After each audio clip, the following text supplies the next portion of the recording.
Hey, what's up guys? Gons here for the Face Like the Sun YouTube channel. The story came out today. UCLA health targeted in criminal cyber attack, 4.5 million affected. It's a little bit of a misleading title. I'm sure it's a little bit of clickbait, but at the same time, it's a real issue. Basically what happened was there was a cyber attack on UCLA health.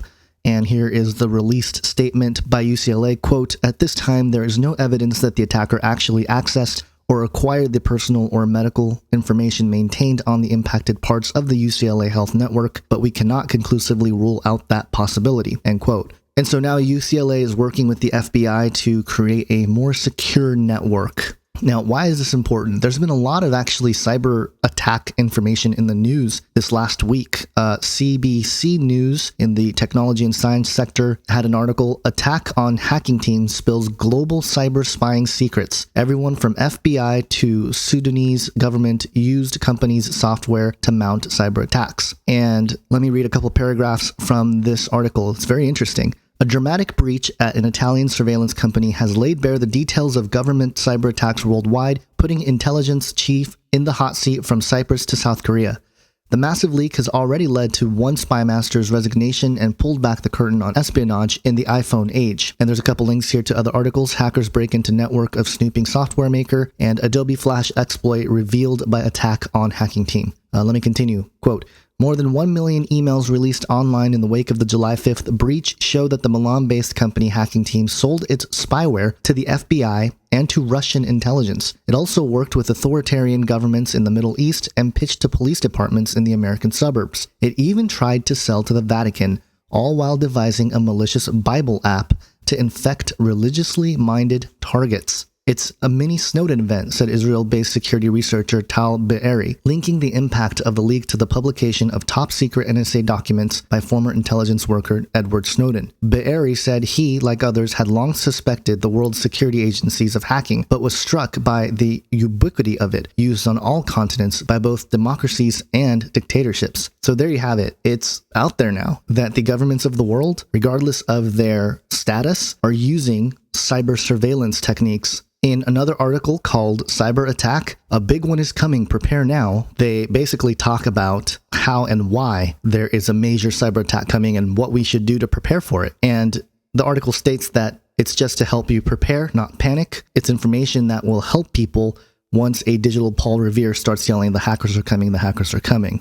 So it goes over the scope of the problem. It goes over what the Department of Defense has talked about with their 800-page document that they released on the Aurora project and all the fears surrounding it, how they can take down the US power grid and the water systems and all that kind of stuff, which is fascinating because, it's the FBI and the NSA and all these groups that seem to have some of the more sophisticated cyber surveillance software and techniques and everything else. So in another article, the Washington Free Beacon published an article today, "Chinese hackers use US servers in cyber attacks. Companies struggle to thwart covert internet use." And just a couple paragraphs at the beginning, "Chinese government-linked hackers are using American computer service companies in conducting cyber attacks against private company networks, according to cybersecurity analysts. A detailed computer forensic investigation by a major US security firm revealed that 3 recent cyber attacks were carried out by Chinese hacker groups known as Deep Panda and Wekby. Both groups appear linked to each other and are part of a Chinese government-run cyber espionage campaign. The Department of Homeland Security stated in an internal report that cyber espionage targeting the bulk collection of personal data from government and private networks included 9 attacks over the past year." And again, so it just goes on here, but the basic idea is that there is this growing fear, if you will, of cyber attacks and what it can do. And at the same time, you have the FBI and the major governments of the world being sold a certain type of spyware that will help them do the same thing with cyber surveillance. One more article that I want to mention.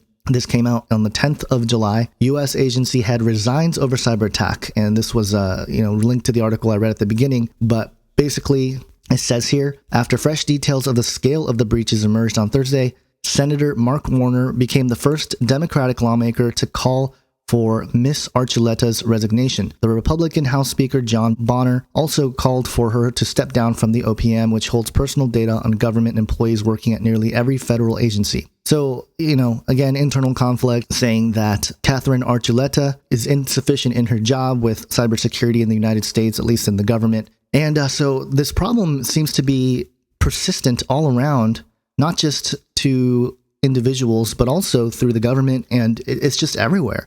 And I do think that as technology continues to get into more people's hands and as the internet continues to spread, there is going to be a major hack. But what I want to throw out there just for consideration, and this is just theoretical speculation on my part, but what if the greatest hack that we will see is not from some agency, not from some group, or, some sort of rogue country or rogue terrorist group or something like that, but rather the biggest hack will come from an artificially intelligent sentient species. And I say that without any kind of proof or evidence for it, but I would imagine that if and when an artificial sentient entity comes online, it will effectively be able to hack everything. And I think we saw some of this in the movie Transcendence, where the Johnny Depp character was able to basically go online and transfer, I think, billions of dollars into his wife's account.